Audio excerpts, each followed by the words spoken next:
Queridos irmãos e queridas irmãs, temos a oportunidade de nos encontrarmos para mais uma vez rememorarmos os ensinamentos do nosso Mestre Jesus. Esses encontros semanais, eles têm trazido para nós a oportunidade de acordar sentimentos e conhecimentos também que muitas vezes estão adormecidos em nossos corações. Porque sabemos, como reencarnacionistas que somos, que não é a primeira vez que aqui estamos.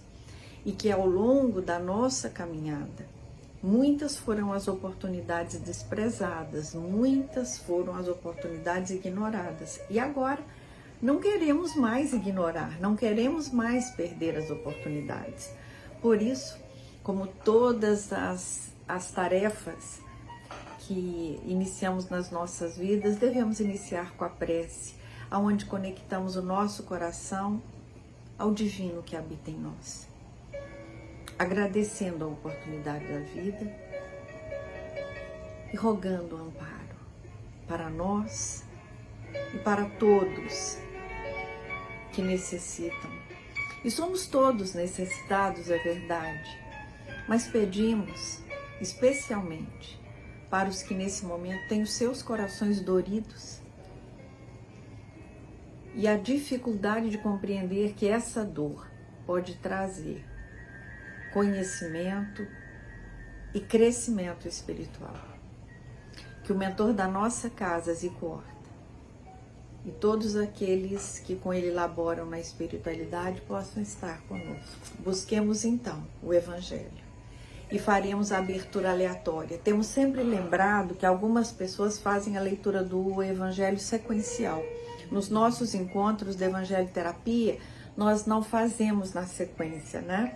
Nós vamos aqui abrindo e aí aquilo que nós entendemos que é importante e que fará sentido para nós é o que leremos aqui.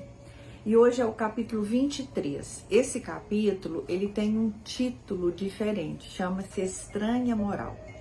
Quando Allan Kardec, o codificador da nossa doutrina, foi escrever o que os espíritos diziam a ele, ele condensou neste capítulo 23, Estranha Moral, uma colocação do nosso Mestre Jesus, que está em Lucas e também está em Mateus. Diz assim o nosso Mestre: aquele que houver deixado pelo meu nome sua casa, os seus irmãos, ou as suas irmãs, ou seu pai, ou sua mãe, ou sua mulher, ou seus filhos, ou suas terras, receberá o cêntuplo de tudo isso e terá por herança a vida eterna. Isso está em Mateus, no capítulo 19, versículo 29. Mas Lucas também fala sobre isso. Então disse-lhe Pedro: quanto a nós, vês que tudo deixamos e te seguimos. Jesus lhe observou: digo-vos em verdade que ninguém deixará, pelo reino de Deus, sua casa, ou seu pai, ou sua mãe, ou seus irmãos, ou sua mulher, ou seus filhos, que não receba, já neste mundo, muito mais, e no século vindouro, a vida eterna. E aí, Kardec, orientado pelos espíritos, intitula esse capítulo de Estranha Moral e causa a todos nós uma estranheza. Como que Jesus, que veio trazer a paz e o amor, diz: largue aqueles a quem você ama e vem. E aí, a doutrina espírita, o espiritismo, vem para nos aclarar sobre essa colocação do Mestre. Aqui Jesus não faz referência ao abandono físico, geográfico, ou emocional, ou afetivo. Ele está dizendo para nós que acima de tudo e qualquer coisa estará o amor ao Criador, o amor ao Pai, sempre em primeiro lugar. E aí nós podemos também compreender que muitas vezes haverá entre nós e os nossos pais, entre nós e os nossos filhos, discórdias, haverá discordâncias, e que quando elas ocorrerem, que que nós entendamos que essas discórdias e essas discordâncias, elas não significam cisão, não significam separação. Haverá um distanciamento, ou talvez até uma separação, quando eu tiver que escolher. E aí a minha escolha, em hora nenhuma, ela poderá se diferenciar. Ela poderá se distanciar dos ensinamentos do Mestre. E que eu preciso entender que eu tenho que amar ao meu Pai, ao Criador, acima de tudo e qualquer coisa, e depois ao meu próximo como a mim mesmo. E o Espiritismo vem me dizer e me explicar que esse que hoje é meu filho, no passado pode ter sido um pai, um irmão, e no futuro o que será eu não sei. Então, quando Jesus nos diz que existe uma família universal, ele já nos dá, ele nos faz conhecer que a imortalidade do espírito traz laços de afeto que serão indissolúveis. Então, quando nós aprendemos, e a doutrina nos convida a todo instante a esse aprendizado, quando nós aprendemos na doutrina, e a doutrina nos convida à prática, né, desse aprendizado, de que eu sempre devo pensar, se eu estivesse naquele lugar, o que eu gostaria que fosse feito? Se eu estivesse nessa situação, o que eu sentiria bem se fizessem comigo? E era isso, e é isso que eu devo fazer. Como também podemos nos perguntar, o que faria Jesus no meu lugar?